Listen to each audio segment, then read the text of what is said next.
Minasan namaste. Nihongo no EPG no Patshala e yokoso. Watashi wa Anita Khanna desu. ネイル大学で日本語、日本文化、文学を教えています。今日のペーパーの題は古代の文学です。そしてこれを英語を通して学びます。キーワードを日本語で記しましたので、それを覚えるようにしてください。Welcome to Lesson 5. Today we will study about Setsuwa. What is Setsuwa? Even Japanese will take a pause and then think twice to say Setsuwa? Yes, it's very simple. Setsu is the kanji for toku and wa is the kanji for wa, which is to speak. So, Setsuwa is the narratives or the stories of used for discourse. The discourse could be simple, moralistic, or it could be religious as well. About the objective of this module. The objective of this module is to understand this special landmark genre of Japanese literature which facilitated the spread of Buddhist culture and Buddhist narratives in Japanese literature. As we know that Buddhism influenced the weft and woof of Japanese culture, especially it has come down to us in the form of Japanese discourse narratives, which we are going to study today, and it is called Setsuwa. This Setsuwa developed on the basis of some concept or doctrine of Buddhism, yet it was not necessary that they are associated with religion, and there are numerous Setsuwa pieces that are secular, which at times convey the message of a moral or ethical nature as well.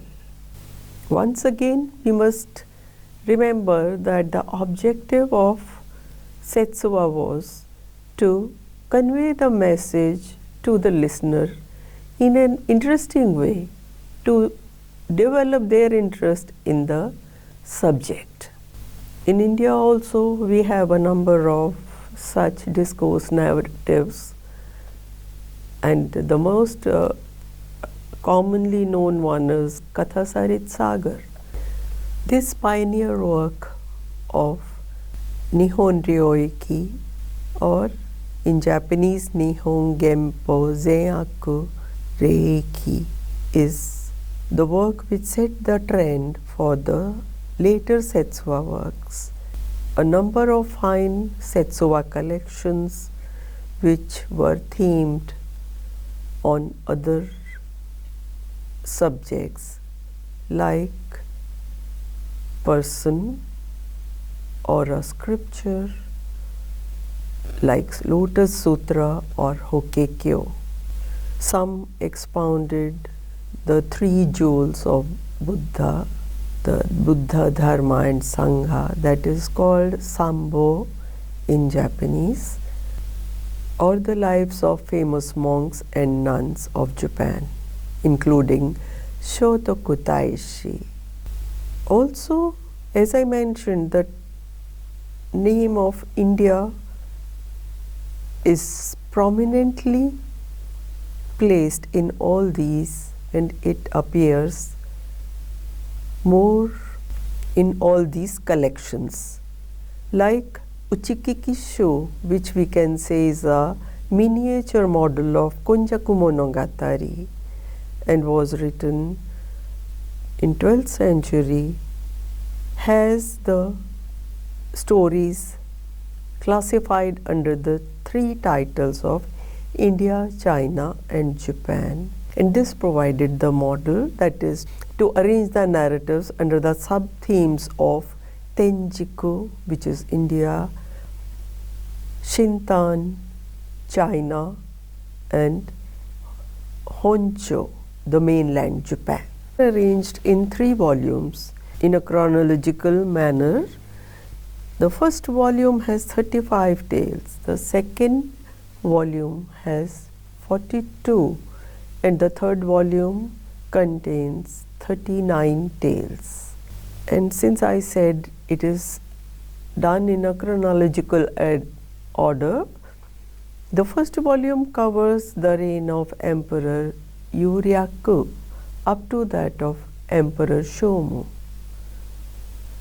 that is 727. The second volume covers the period of Emperor Shomu, that is 729 up to the period of the Emperor Junin, that is 763.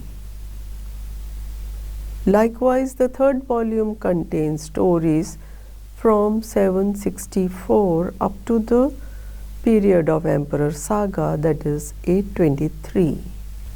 Each volume has a preface, and in the preface to the first volume, the author describes his reasons for compiling the work as follows. According to him, the Chinese works were handed down to Japan in 2 phases, and both times it came through the neighboring country of Kudara, one of the 3 kingdoms of Korea. In the reign of Emperor Ojin, the Chinese works were brought to Japan, and in the realm of Emperor Kammei, the Buddhist scriptures were handed down. The writer continues, however, those scholars of Chinese literature looked down upon the Buddhist law, and the Buddhist scholars in turn looked down upon the Chinese scholars. Only fools are misled by delusion and lack of faith in the reward of good and evil. The learned man respects scriptures as well as Chinese works and believe in the retributive law and are in awe of it. He goes on to continue in the preface that the objective of this work, that is Nihon Ryoiki, is to demonstrate that what is good and what is evil through the strange happenings that occurred in Japan itself. And so he writes, if the karmic nature of good and evil was not made known to us, then how could we rectify our misdeeds? The second feature is that each individual setsuva could be of varying length. It could be a long or as long as a few pages, or it could be short or as short as a few paragraphs or at times a few lines. The central theme that connect the different episodes are employed. So, in case of Japan, we find it is the Inga Oho, the principle of causation, or in plain words, the moral of as you sow, so shall you reap. So this central theme connects the collection and tell the listeners about the karmic retributions, transmigration, virtues of reciting sutras, and also the benefits of making offerings, as well as in case of Japan, and so in general also in case of the Buddhists, in case of the discourse narratives, the non-Buddhist topics, non-religious topics also are added, like the stories of warriors or strange happenings and unexpected rewards we find in Japanese setsuwa. However, it doesn't make it a historical truth. The setsuwa works are written in the style of the combination of kana and kanji, or what we call hentai kambun. Since the monks were adept in Chinese, or what we call kambun, they could use it freely and could combine it with kana to express their message more lucidly and more vividly to get the interest of the listeners. As we know, by that time the popularity of kana was also developing and it was on rise, but still, since this genre was popular among the monks and limited to the monks or the Buddhist clergy, so the attempts to combine with the kana only was not found. Also, there was a set of phraseology which was used for Japanese Buddhist narratives. One more point which is worth of mentioning, especially for Indian learners, that the presence of India is conspicuous in these setsuwa narratives. It is in the form of some inferences from the scriptures and helped in disseminating Indian themes in Japanese literature. India in those times was called as Tenjiku in Japan, and so we have Tenjiku Hen as a part of the biggest collection of Japanese setsuwa, which is Konjaku Monogatari Sho is the largest collection. But first, let's have a look at the first work of setsuwa in Japan, and that happened as early as 823 AD, and the title was Nihon Ryoiki. Let me remind you, this is no less than the advent of kana and the writings of Joryu Bungaku, because the writers of setsuwa also felt that the need to have something closer to their own tradition and to highlight the name of Japan, or to, and also to make a mention of the traditions, the concepts and the thoughts which were related to Japan and not China or India. As the writer of this pioneer work, Nihon Ryoiki, mentions in the preface of his work.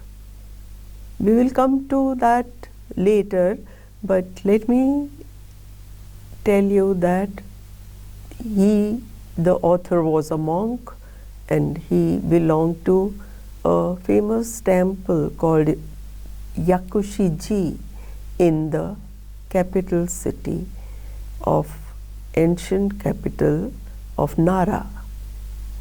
His name, which comes down to us, is Kyokai. Some pronounce it as Keikai. This title Nihon Ryoiki is the abbreviation of the full name of this work, which is Nihon Genpo Zen Aku Ryoiki. Nihon Genpo is the present dharma, and Zen Aku is good and bad. So the full title English could be Miraculous Accounts of Karmic Retributions of Present Deeds and Manifested in Japan. This present means in the present times, and it has happened in Japan. So as the title suggests, it is based on the concept or the connecting theme between the various stories is the cause and effect, or Inga Oho. Since not much is known about the life of the author, the preface of the book mentions simply the priest Keikai of Yakushi-ji temple.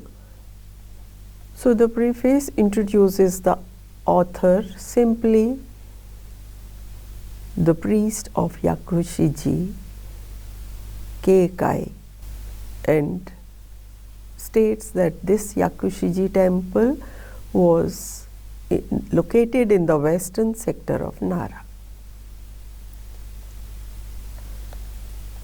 This collection has 3 volumes, and each volume has a preface. The preface to the 3rd volume has biographical notes that suggest that the author did not enter clergy until his middle age, and he was well versed in Chinese literature as well as Buddhist scriptures. Let's have a look at the contents of Nihon Ryoiki. The work has 116 tales, which are arranged, as I mentioned, in 3 volumes. I must have mentioned earlier that in Japan, Buddhism could spread without much opposition, and this was due to the very nature of the Buddhism, which could gel with the existing native beliefs. And in case of Japan, it was Shinto, which was their religion based on nature worship. Buddhism and Shinto not only coexisted without any antagonism, but also at times there were efforts to merge the two by showing that Shinto gods are the manifestations of Buddhist gods. So the concepts of Shinto and the other religious thoughts like Confucianism and Taoism, their teachings of filial piety, propriety, strange ways of nature, a group of people talking on the subject. This we find in the Buddhist scriptures. Now let's have a look at the main salient features of Setsuwa. to understand the nature and the contents of this special style of discourse narratives. The foremost point is that these were orally transmitted through the word of mouth. So, having had oral transmission at the time when they were jotted down or written form, at that point of time, it appeared as if they were real happenings, and one would believe that because of the locale and that broad timeline given by the priests, it was believed that this story happened actually in the past. Therefore, it is very difficult to establish a clear demarcation between the oral and the written versions. One can generally presume that it must have been conceived in oral form and written down at later point of time. So we find in case of Japan that in some cases it was compiled as a handbook for circulation among the monks. In other words, it was kind of a reference book for the monks to expound the sutras or the miraculous powers of a particular deity, to show the retributive law at work, Inga Oho. So it is a fiction and beyond the scope of historically authentic information or actual happenings. It is a strange coincidence that this genre was evolved and explored by the monks in order to explain the basic tenets of Buddhism in Japan, and it is similar to the phenomenon which happened in case of India, like the Indian work of Panchtantra was also employed or was composed or written to educate the members of the imperial family. In case of Japan, it was for the princess of Emperor Reizei. A collection of setsuwa named Sambo Ekoto was written. After she decided to become a Buddhist nun, and she wanted to have a better understanding of the religion. So this could be a coincidence, but setsuwa are known to have educated the masses or the common people. There are Shinto setsuwa also. It's not limited to the Buddhism. The foremost collection of setsuwa is Nihon Ryoiki, which was compiled as early as 9th century. But the actual development in this style of setsuwa bungaku took place towards the end of Heian and Kamakura periods, when more and more people turned to religion and have firm faith in the law or the miraculous occurrences in their own land. This law of karmic retribution in the 3 volumes is shown to be at work immediately, in the future, or as a result of the past deeds. And like this, the whole work is integrated very well.